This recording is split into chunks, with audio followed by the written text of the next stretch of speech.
নমস্কার বন্ধুরা, PD family ব্লগে তোমাদের সবাইকে অনেক অনেক স্বাগত। তো তোমাদের সবাইকে অনেক অনেক স্বাগত জানিয়ে ভিডিওটা শুরু করছি। আশা করছি তোমরা যে যেখান থেকে আমার ভিডিও দেখছো সবাই ভালো আছো এবং সুস্থ আছো।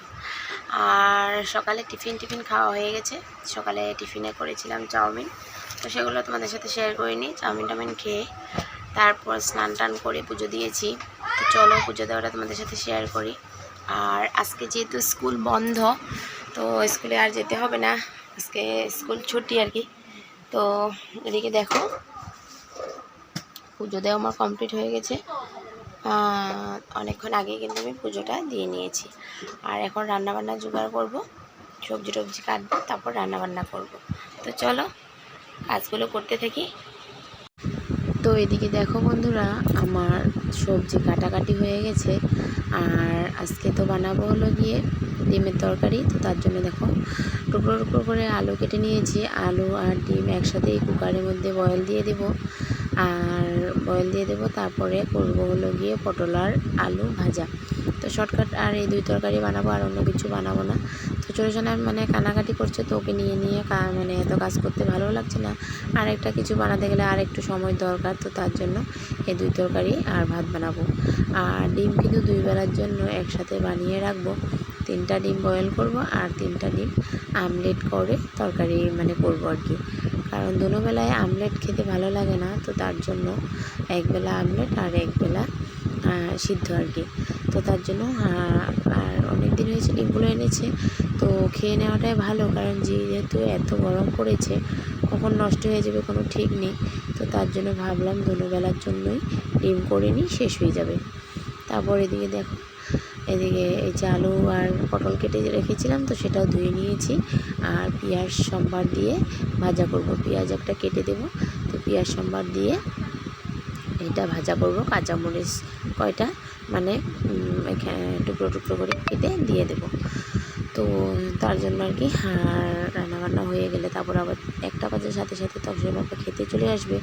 তো তার জন্য আর কি। আর বাকি কাজগুলো তো বাসন ধোয়া টোয়া অনেক কিছু আছে, আর সেটাই আর কি। তো আমার ব্লগ ভিডিও কেমন লাগে বন্ধুরা কমেন্টে একটু জানিও আমাকে। আর ভালো লাগলে লাইক কমেন্ট শেয়ার সাবস্ক্রাইব করতে একদম ভুলো না। সাবস্ক্রাইব করে বন্ধু হয়ে আমার পাশে থেকে যেও। আর একটা কথা জানো তো, আমার না একদম ভিউজ কমে গেছে, একদমই ভিউজ হচ্ছে না, ভালো লাগছে না। এত দিন ধরে ভিডিও করছি, না ভালো করে সাবস্ক্রাইব হচ্ছে না ভিউজ হচ্ছে, কোনোটাই একদম মানে নেই। তো এত কষ্ট করে দেখো ভিডিও করি, এত কাজের মাঝেও ছোটো সোনাকে নিয়ে এত অসুবিধা করে ভিডিও করি। তার মধ্যে ভিডিও করা তো করা, তারপরে কত রকমের মোবাইলের মধ্যে ঝামেলা থাকে। আবার রাতভর জেগে এডিট করো, এডিট করার পর আবার থাম্বনেল বানাও, সেভ করো, কত কষ্ট। অনেক খাটনি করার পর যদি ফলটা এমন আসে তাহলে তো ভাল লাগে না। ফলটা মানে বলো যেরকম ভিউজ নেই, সাবস্ক্রাইবার নেই, আবার সাবস্ক্রাইব কেউ কেউ করে সেটাও আবার তুলে নেয়। সাবস্ক্রাইব করবে, তারপরের দিন দেখবে একসাথে 3টা 4টা সাবস্ক্রাইব আবার কেটে নিচ্ছে।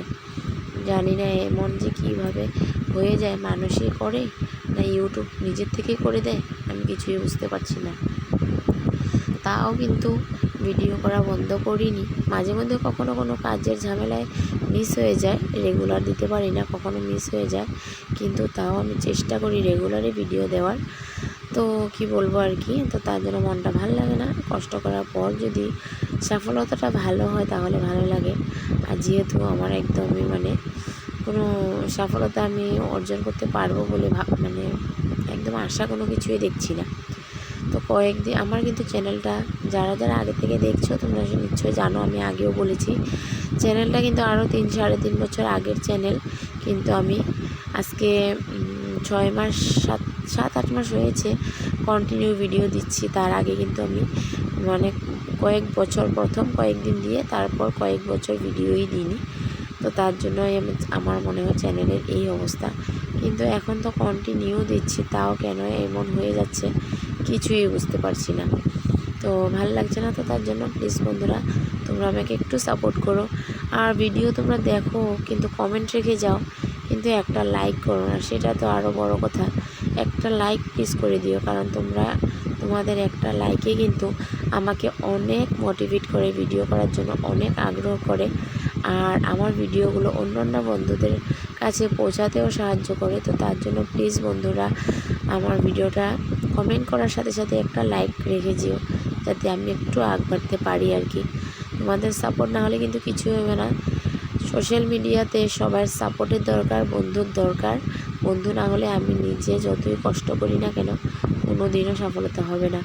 তোমাদের সাপোর্টের অনেক অনেক দরকার। তো প্লিজ আমার সাথে থাকো, পাশে থাকো। আজকের ভিডিওতে শুধু এটাই বলার ছিল আমার। মনটা সত্যি কখনো কখনো ভিডিওর ভিউজ দেখলে অনেক খারাপ লেগে যায়। তো আমিও চাই অন্যদের মতো সবার মতো করে আমিও একটু আগ বাড়তে। আর সবাই তো ইউটিউব প্ল্যাটফর্মে আসে সফলতা অর্জন করার জন্য, কিছু ইনকাম করার জন্য, যাতে আমিও মানে এরকম সবাই ভাবে যে কিছু একটা যাতে টাকা ইনকাম করতে পারি, কিছু একটা করতে পারি, সেই আশা নিয়েই কিন্তু আসে বন্ধুরা। তাই না বলো, আসে কি না বলো? তো আমিও এরকমই সবার মতোই একটা আশা নিয়ে এসেছি, এত কষ্ট করছি সব কাজের মাঝেও ভিডিওর জন্য সময় বার করা, এডিটিং করা। তো এটাই আর কি। তো আমিও চাই যাতে আমিও কিছু একটা করতে পারি আর কি, সফলতা অর্জন করতে পারি, আমিও কিছু একটা ইউটিউব থেকে পেতে পারি, কিছু একটা কামাতে যেতে পারি, এই আশায় রয়েছি। তো তার জন্য হার মানছি না, আশায় আর কি। যদি কখনো কোনো দিন কিছু একটা আমার হয়ে যায়, যদি চ্যানেলটা কখনো গ্রো হয়, যদি কিছু একটা অর্জন করতে পারি, এই আশায় রয়েছি। তো তোমরা প্লিজ সাপোর্টে থেকো, তাহলে আমি নিশ্চয়ই আমার সফলতা অর্জন করতে পারবো, আশাও পূর্ণ করতে পারবো আর কি। তো তোমাদের সাথে অনেক কথা বলেছি বন্ধুরা, আমার মনের কথাগুলো যেগুলো ছিল সেগুলো অনেক কথা বললাম। তারপরে দিকে দেখো ভাজা টাজা হয়ে গেছে। তারপরে দিকে দেখো মশলাটাও কষিয়ে নিচ্ছি ডিম তরকারির জন্য। এখন বয়েল করে রেখেছি সে আলুগুলো এই মশলার মধ্যে দিয়ে নেব, দিয়ে তারপর একটু কষিয়ে ঝোল দিয়ে ডিমগুলো দিয়ে নামিয়ে নেব। তারপরে দিকে দেখো ভাতের জলে চাউলটাও দিয়ে দিলাম, জল গরম হয়ে গেছিলো, চাউলটা দিয়ে দিয়েছি। চাউলটা দিয়ে একটু নেড়ে চেড়ে দিলাম। নেড়ে চেড়ে না দিলে চাউলটা একদম ড্যাগের নিচে লেগে যায়, তো তার জন্য সাথে সাথে একটু নেড়ে দিলে আর লাগে না। এদিকে দেখো ফাইনালি আমার তরকারিটা হয়ে গেছে। তরকারিটা নামানোর আগেই কিন্তু আমি একটু মিট মশলা দিয়ে দিয়েছি। ডিম তরকারিতে মিট মশলা বা গরম মশলা না দিলে ভালো লাগে না, বেসিক্যালি কিন্তু মিট মশলা দিলে ভালো লাগে। তো তার জন্য মিট মশলা দিয়ে তারপর তরকারিটা আমি নামিয়ে নিয়েছি। তারপর দেখো তরকারিটা এদিকে নামিয়ে নিয়েছি। আর তরকারিটা নামানোর পর এদিকে ভাতটা হয়ে গেছে। ভাতের মাড়টা এখন গেলে নেব, তাহলে কিন্তু আমার রান্নাবান্না কমপ্লিট হয়ে যাবে। ভাতের মাড়টা দেখো আমি এইভাবে কিন্তু এই বালতিটার মধ্যে গালি, না হলে অন্য কিছুতে পারি না আমি। তো এইভাবে করে বালতিটা কিন্তু আমি অন্য কোনো কিছুই ইসে করি না, রান্নার ঘরেই নিই, অন্য কোনো কাজে কিন্তু আমি ইউজ করি না। তারপরে দেখো রান্নাবান্নার সব বাসন নিয়ে চলে এসেছি বাইরে। তো এই বাসন বর্তনগুলো ধুয়ে নেব আর কি। আর আমাদের এখানে আজকে অনেক গরম, অনেক রৌদ্র। দেখো একদম রৌদ্রের জন্য কিন্তু বাইরের দিকে তাকানোই যাচ্ছিল না, অনেক গরম ছিল।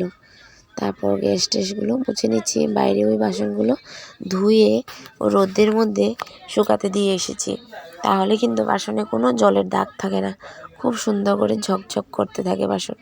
তো তার জন্য যখনই আমি বাসন ধুই ওই বাইরে রোদে শুকাতে দিয়ে দিই। তারপর এদিকে দেখো গ্যাসটাকেও ভালো করে মুছে নিয়েছি। আর এদিকে তক্সের পাপা চলে এসেছি খাওয়ার জন্য।